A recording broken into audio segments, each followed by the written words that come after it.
Mi nombre es Pascual Hernández Hernández. Mi sala de lectura se llama Xochicóscatl.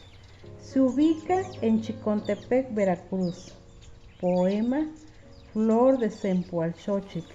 Autora Pascuala Hernández Hernández. Asihka mihka ilhuitl. Ajuiac tlamihiotia. Santlacahuantoc Cempoalxóchitl. Mili ostiquitlapalo. Quemanipanoti miltitla.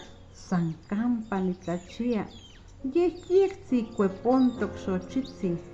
Guan ejecatl quimoyaua iajuiaca.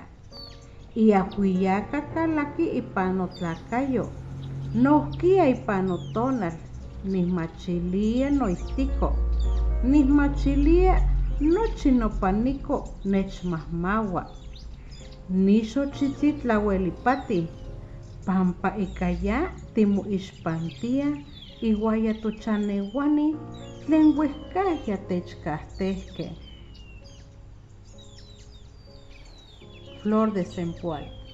Ha llegado el Día de Muertos con sus ricos olores.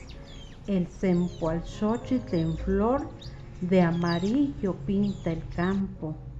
Cuando camino entre el mateado, por donde quiera que dirija la mirada, veo hermosos ramos en flor que esparcen su delicioso olor.